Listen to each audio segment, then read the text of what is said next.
Glória a Deus, aleluia. Queridos irmãos, a todos eu quero saudá-los com a paz do Senhor Jesus. Nós acreditamos no poder da oração. Através da oração Deus opera, Deus trabalha, Deus abre as portas, Deus cura. E como é o tema da campanha, quando você conversa com Jesus e fala para Ele da tua dor, da tua causa, do teu problema, nós acreditamos que Ele é fiel para resolver. Jesus está aqui nessa noite. Eu não tenho nenhuma sombra de dúvidas de que Ele já está entrando na tua causa e está trabalhando ao teu favor. Amém? Queridos irmãos, junto comigo, abra a sua Bíblia no Evangelho de Lucas. Eu quero ser bem breve, bem dinâmico. Daqui a pouco ainda estaremos orando mais um pouco. Então eu quero ser bem objetivo com a oportunidade que me foi confiada. Enquanto os irmãos localizam o texto sagrado, eu quero ser grato a Deus pela oportunidade que Ele nos concede de mais uma vez participarmos desse momento de comunhão nele e mais uma vez com a oportunidade de fazer menção de sua palavra. Nem nos meus melhores sonhos, vindo de onde eu vim, do lugar que eu pertenço, eu imaginei um dia estar aqui nesse púlpito, nesse altar, com a oportunidade de fazer menção da palavra de Deus. Eu sou fruto de uma promessa de Deus que a cada dia tem se cumprido sobre a minha vida e sobre a vida da minha esposa. Eu louvo a Jesus por essa oportunidade.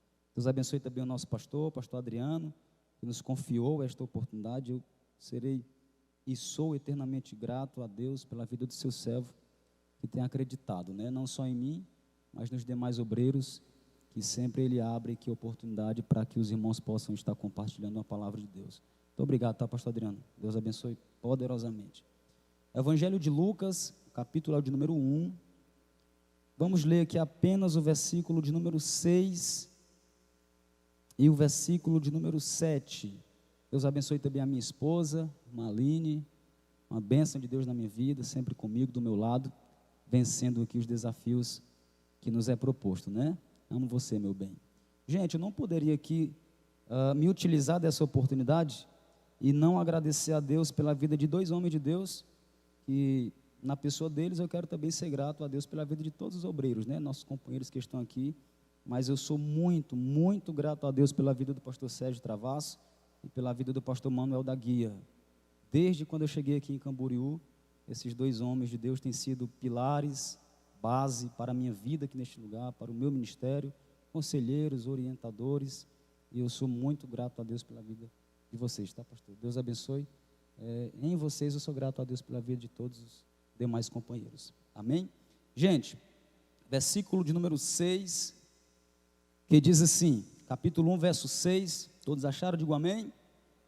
Diz assim: e ambos eram justos diante de Deus, e andavam sem culpa em todos os seus mandamentos e ordenanças do Senhor, e eram irrepreensíveis, e eles não tinham filho, porque Isabel era estéril, e ambos eram avançados em idade.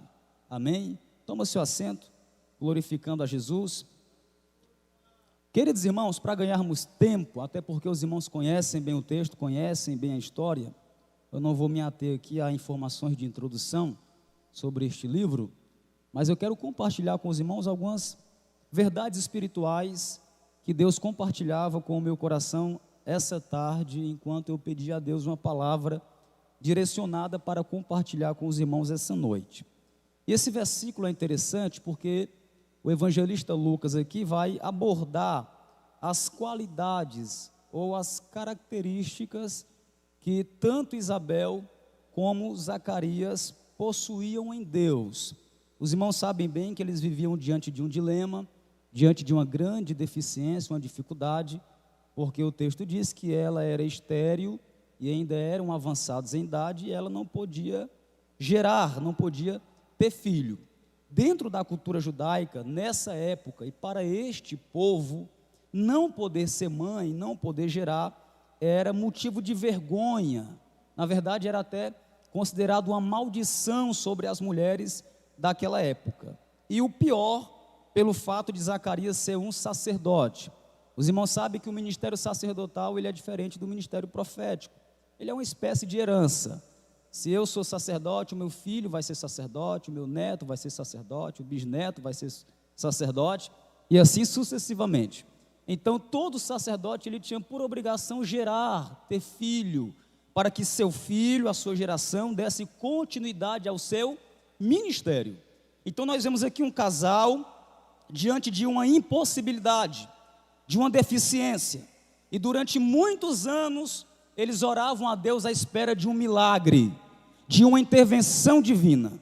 E o que me chama a atenção, que é a primeira verdade que eu quero aqui compartilhar com os irmãos, era a conduta desse casal diante da comunidade cristã e diante de Deus. O versículo de número 6 diz que eles eram justos, eles andavam sem culpa, eles obedeciam às ordenanças do Senhor e eles eram irrepreensíveis.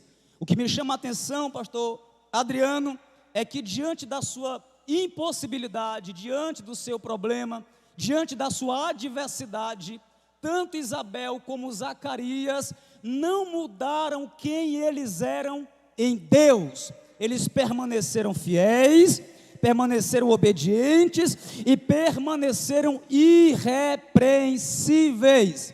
Nós vivemos um tempo, uma época de uma geração de que inúmeras pessoas mudam a sua identidade, mudam as suas características, mudam a sua essência de acordo com o momento que está vivendo, de acordo com o momento que está atravessando. Mas esse casal me ensina aqui, que independente do meu momento, independente do momento que eu estou vivendo, atravessando, o vale que eu estou atravessando, eu tenho poder em Deus de permanecer autêntico, de permanecer fiel e de preservar minhas características no Senhor. A palavra que Deus está compartilhando com o teu coração e com o meu nessa noite é que independente do teu momento, que independente do teu vale, que independente do teu deserto, permaneça fiel a Deus, permaneça com a sua conduta ilibada, mantenha o teu testemunho, porque o teu comportamento em Deus vai atrair a manifestação do teu milagre sobre a tua vida. O problema chegou, o vale chegou, o deserto chegou, mas eles permaneceram fiéis. Quer um conselho? Não muda, não oscila, não viva uma vida de variedades, vivendo de uma forma hoje, de outra forma amanhã. Deus se manifesta sobre a vida daqueles que são autênticos e que permanecem fiéis, mesmo em meio às aflições. O apóstolo Paulo nos dá um ensinamento sobre adoração, no capítulo 16 do livro de Atos. O texto diz que era perto da meia-noite. Na Bíblia Sagrada, depois com calma, se os irmãos querem meditar, estudar sobre isso, os irmãos vão acabar entendendo que na palavra de Deus, noite, ela nos remete a momentos de dores, de crises, de provações. O próprio salmista disse que a noite é o momento da aflição, quando ele fala que o choro dura uma noite toda, mas a alegria vem pela manhã. Enfim, noite nos remete ou aponta para momento de dores, de crises, de provações. Mas o versículo 25 diz que perto da meia-noite era momento de dor, de crise, de perseguição, de aflição. Mas o texto diz que mesmo de noite, Paulo e Silas oravam e cantavam hinos de louvores a Deus. A pergunta que não quer calar nessa noite, meus amigos obreiros, é: quem é você quando a noite da aflição chegar para a tua vida?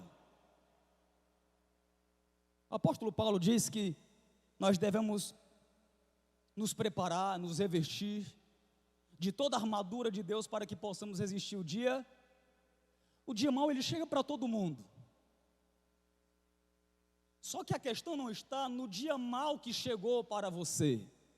A questão está em de que forma você se comporta quando esse dia mau bater na tua porta. Você vai murmurar? Você vai reclamar? Você vai desistir da promessa? Ou você vai continuar fiel no propósito que Deus te confiou?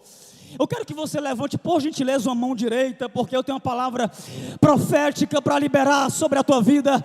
Nessa noite, Deus está dizendo através dessa palavra: ainda que o barco esteja balançando em meio a essa tempestade que você está vivendo, ainda que o deserto bata na porta da tua casa, Deus está dizendo: permaneça fiel, permaneça firme, preserva a tua identidade, porque enquanto você me adora, eu irei trabalhar ao teu favor aqui essa noite.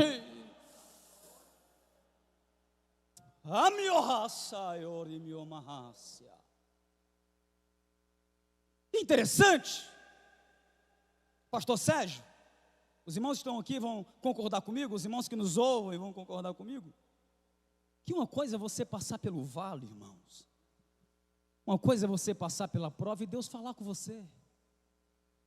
Coisa boa é ouvir a voz de Deus. Deus fortalece, Deus renova, Deus restaura, Deus vivifica. Você pode chegar aqui no maior vale da tua vida, mas se Deus falar contigo, você sai renovado. Mas eu preciso lembrar para os irmãos que dentro desse contexto aqui, Judá vivia um período de silêncio de Deus. Há aproximadamente 4 séculos Deus estava em silêncio. Deus estava calado. Porque Deus é assim, Ele não fala quando você quer. Ele não fala quando eu quero, Ele fala quando Ele é no mínimo intrigante. É no mínimo contraditório, quando nós vemos algumas figuras por aí afora falando sobre a voz de Deus. Venha junto comigo que daqui a pouco Deus vai falar, venha junto comigo que daqui a pouco Deus vai revelar, Deus vai fazer isso, Deus vai falar. Como se a voz de Deus estivesse limitada às minhas vontades. Não é quando eu quero, Ele fala quando Ele quer. Zacarias e Isabel estavam no vale, na prova, na dificuldade, e mesmo sem ouvir a voz de Deus, só quem já viveu o silêncio, pastor Manuel, sabe como dói. O silêncio de Deus, ele machuca. O silêncio de Deus, ele maltrata. A gente chega até a pensar que Deus nos abandonou, que Deus nos esqueceu. Mas esse casal me ensina lições poderosas acerca da adoração e da fidelidade no Senhor. Zacarias e Isabel está dizendo, independente se Deus falar ou se Deus permanecer em silêncio, eu permaneço firme no propósito que Ele me confiou. Talvez alguém chegou aqui nessa noite vivendo esse silêncio de Deus. Talvez há alguns meses ou alguns anos Deus não se revela para você de uma forma profunda, mas nessa noite a palavra está dizendo, permaneça firme no propósito, permaneça fiel, porque Deus pode até estar em silêncio, mas eu cresci na igreja ouvindo alguém falar, pastor Adriano, que todas as vezes que Deus está em silêncio, é porque Ele está trabalhando, Ele está trabalhando, Ele está trabalhando. Até o silêncio de Deus é resposta para a tua vida essa noite. E detalhe, o texto diz que ele, segundo a ordem da sua turma, exercia o sacerdócio. Eu acho lindo isso aqui, meus amigos obreiros, porque ele já era avançado de idade, passou a vida toda esperando da parte de Deus um milagre, não aconteceu. Ele tinha todos os motivos para dizer, vou aposentar, jubilar, já fiz o que tinha de fazer, já me dediquei, já entreguei a minha vida a serviço da obra, então agora eu vou descansar. Só que o texto diz que ele estava em exercício, e enquanto ele está em exercício, Deus se manifesta através do anjo. Pastor Sérgio, eu nunca vi Deus aparecer para crente parado. Quer ver Deus aparecer? Quer ver Deus se manifestar? Quer ver Deus iniciar o milagre sobre a tua vida? Faz alguma coisa, se movimenta. Tem gente que está estacionado, tem gente que está parado, tem gente que parou no tempo, e Deus está dizendo para alguém nessa noite: se levanta, porque tu sabe da obra que eu tenho sobre a tua vida. Se levanta, porque tu sabe qual foi a ferramenta que eu coloquei nas tuas mãos. Se levanta, porque existe uma obra para ser feita, existe uma obra para ser realizada, e você não pode parar.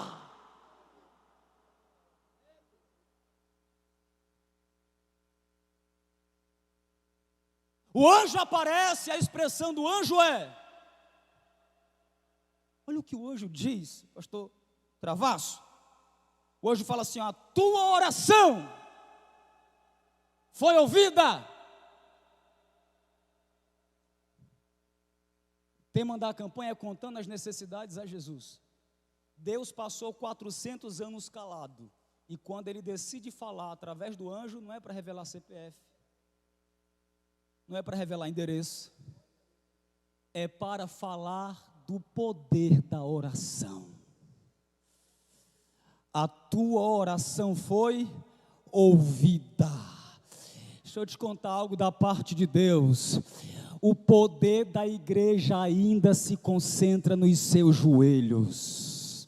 Deus disse a Salomão: se o meu povo, que se chama pelo meu nome, se humilhar e orar e buscar a minha face e se converter dos seus maus caminhos, eu ouvirei do céu, perdoarei o seu pecado, sararei a sua terra, e estarão abertos meus olhos e atentos meus ouvidos à oração que se fizer neste lugar.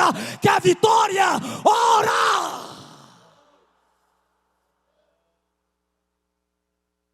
Moody dizia: quando o homem trabalha, ele apenas trabalha, mas quando o homem ora, Deus trabalha. Quando o homem ora, Deus trabalha. Lutero dizia: é inválido para mim um dia que eu não passo 2 horas sem orar. A vitória da igreja ainda está através do poder da oração.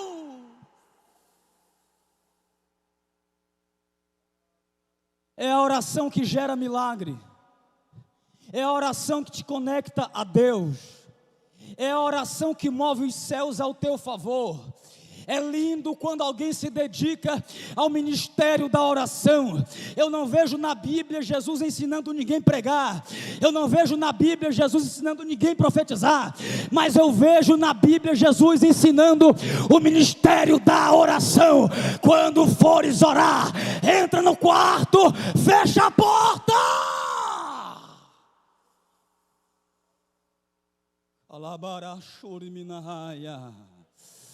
Repita comigo: o segredo ainda é a oração. Diga: o segredo ainda é conversar com Jesus. A tua oração foi ouvida. É lindo isso aqui, porque essa expressão do anjo revela uma verdade sobre Deus dentro desse contexto. O anjo fala: a tua oração foi ouvida. O anjo está falando através desta expressão. Deus estava calado, mas o fato dele estar calado não significa que ele não está ouvindo. Ele pode até não ter falado nada, mas ele estava ouvindo o teu clamor, estava ouvindo a tua oração, estava ouvindo a sua... Levante a mão direita. Deus está ouvindo a oração da igreja em Camboriú nessa noite, e tem vitória da parte de Deus vindo em tua direção nessa noite.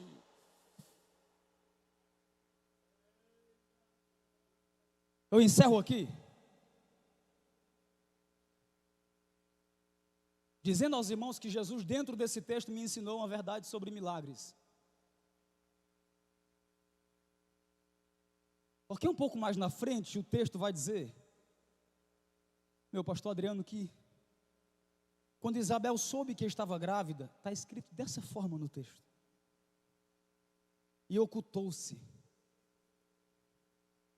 e escondeu-se, por 5 meses. As irmãs estão aqui, são mães. A pergunta é, irmãos, qual é a mulher que a vida inteira esperando um milagre. A vida inteira esperando uma gravidez. No dia que Deus faz, dentro da visão humana, a nossa naturalidade, a primeira atitude deveria ser divulgar, mostrar. Lá de onde eu vim, no Nordeste, lá do Ceará,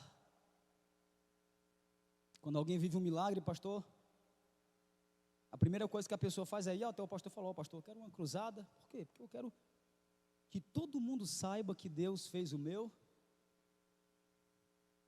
natural. Só que o texto aqui diz que, ao invés dela divulgar, ela Aí eu fui orar, a entender esse versículo.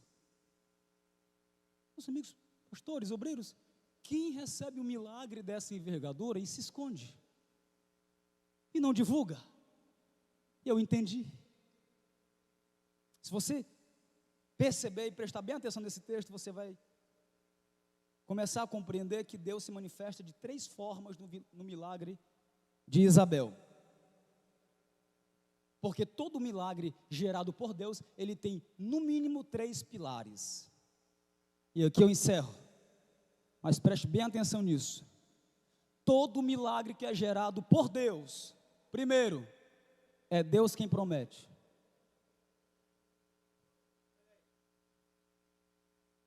Segundo, é Ele que gera.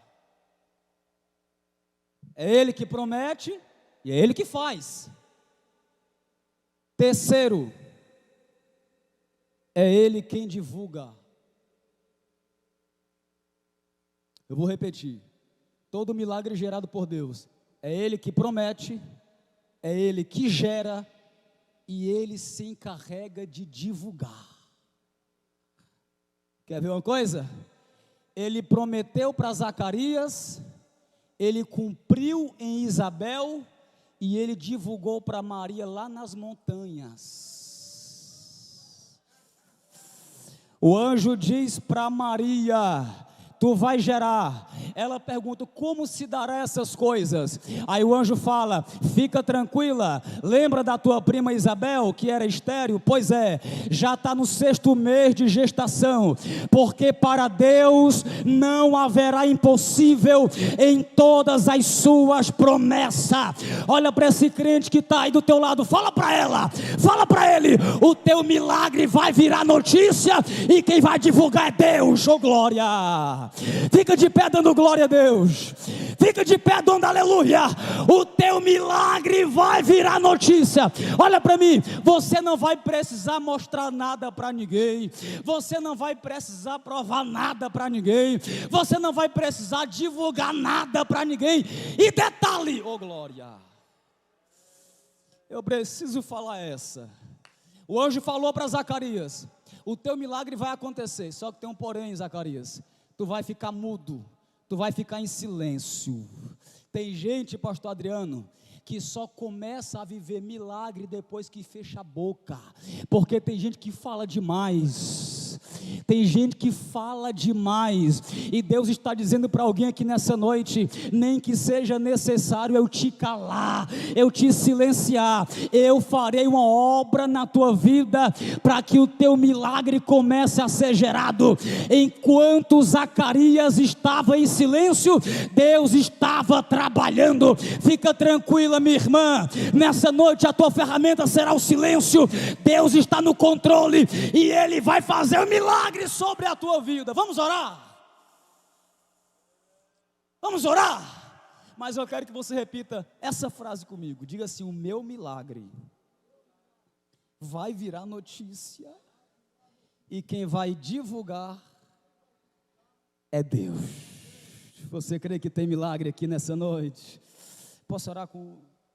Eu quero orar com a autorização do pastor junto com os irmãos. Fecha teus olhos. Senhor, nós estamos diante da campanha na quinta da vitória, e o tema da campanha é relacionado a conversarmos contigo. E nessa noite, Senhor, nós queremos colocar no teu altar os nossos desafios, as nossas deficiências, os nossos vales, os nossos problemas. O Senhor é o Deus que opera, o Senhor é o Deus que trabalha. A tua palavra diz, Senhor Jesus, que em teu nome tudo que pedíssemos iríamos receber pelo poder do teu nome, Jesus. Nessa noite tem pessoas aqui que precisam de uma providência, que precisam de uma cura, que precisam de um milagre. Visita, Senhor, a saúde da minha irmã, a saúde do meu irmão, a família dele, a família dela, a casa, o ministério, Deus, todas as áreas da nossa vida, que nessa noite nós possamos receber uma porção da tua glória, uma porção do teu poder, e possamos sair daqui convictos, ó Pai, que o milagre está sendo gerado e que ele vai nascer, o milagre vai nascer e o teu nome será glorificado sobre a nossa vida. Quem crê na palavra, diga graças a Deus. Que Deus te abençoe em nome de Jesus. Saia daqui gerando o seu milagre. Amém? Deus abençoe.